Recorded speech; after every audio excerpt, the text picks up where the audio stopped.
we headed up a group to desegregate it. We couldn't do it by ourselves. We had to do it with the whole prison. So Clement and I sat with a group of prisoners before the warden, explained to him what was going on. The warden claimed he had no idea there was segregation, and that was crap. I mean, with the blue tags, you can't walk through them cell blocks and see them blue and orange and white tags. He didn't know what they were. He knew what they were.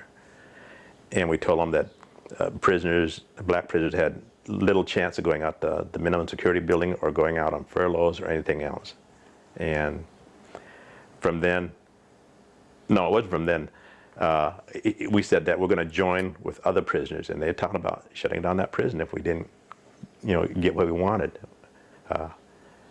And he said, no, nobody's going to shut this prison down. If I find out leadership, he said, you're going to be the first ones. There was about 16 of us sitting in that room, the first ones to get locked up. And there was Jim Rabadou again, he's the Indian, and a guy named Don ran what they call the American, I mean not the American, but the Inmate Advisory Council. He said, well, we'll discuss it.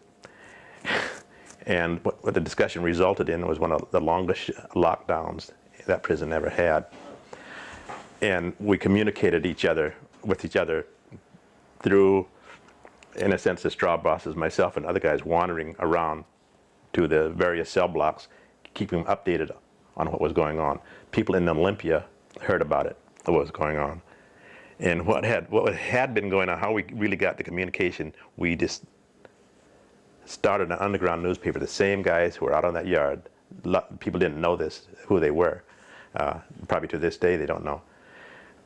We made an underground newspaper that we were able to make out of gelatin and mirrors and a frame. We printed it off as a diddle machine, stencils. This is how we did it.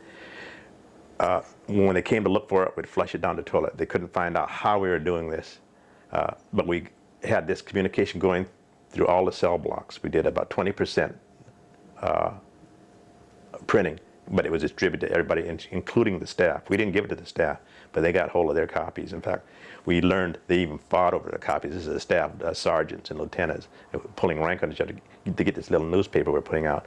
What was going wrong in prison? We talked about kind of a paint and place thing going with the staff.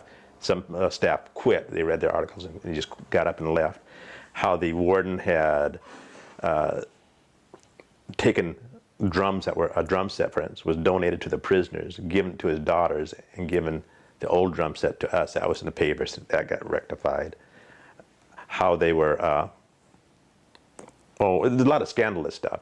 And it was a good newspaper, but it is all stuff that was believable and true. We wouldn't print anything otherwise. So we were able to bring all the prisoners together. The people in Olympia got hold of our newspaper and heard about the problems that were going on down there, and ordered the warden to restructure their inmate advisory council.